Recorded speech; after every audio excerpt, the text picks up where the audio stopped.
Hello students, let's read the question. So the question is, senescence as an active developmental cellular process in the growth and functioning of a flowering plant is indicated in. पूछा गया senescence एक तरह से active developmental cellular process की तरह growth and functioning of a flowering plant में इनमें से किस में indicate करता है. तो अगर हम देखें यहाँ पे senescence की अगर हम बात करें,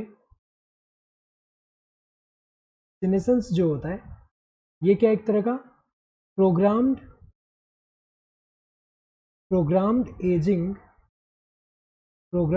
aging and death of cells, tissues or organs as a part of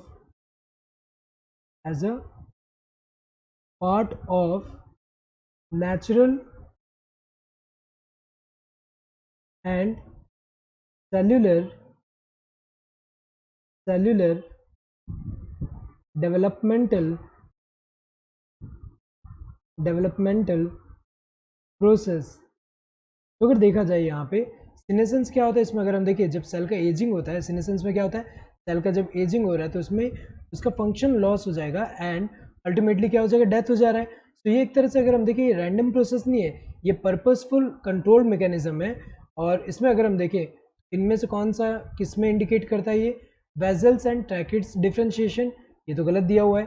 क्योंकि अगर हम देखें सीनेसेंस में क्या होता है कि सेल का जो फंक्शन है वो एक तरह से लॉस होगा एंड अल्टीमेटली डेथ हो रहा है.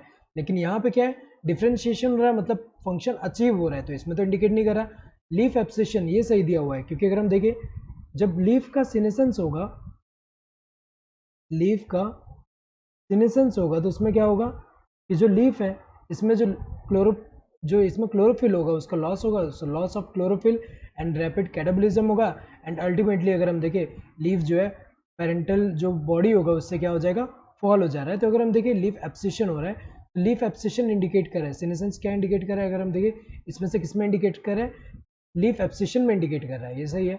एनुअल प्लांट्स तो नहीं, क्योंकि अगर हम देखें एनुअल प्लांट्स में कुछ स्पेसिफाई नहीं दिया है कि किस पीरियड में क्या हो रहा है. क्योंकि एनुअल प्लांट की अगर हम बात करें तो इसमें हमें पता है कि जब यहाँ पे शुरुआत में अगर हम देखें प्लांट जो है जब ग्रो करेगा तो वेजिटेटिव पहले फेस आएगा, इसके बाद रिप्रोडक्टिव फेस आएगा, उसके बाद सीनेसेंस आएगा. तो यहाँ पे कहीं पे स्पेसिफाई नहीं किया. फ्लोरल पार्ट्स भी अगर हम देखें तो यहाँ कुछ स्पेसिफाई नहीं किया फ्लोरल पार्ट का सीनेसेंस हो रहा है या फिर उसका एब्सेशन हो रहा है, तो कुछ स्पेसिफाई नहीं दिया है.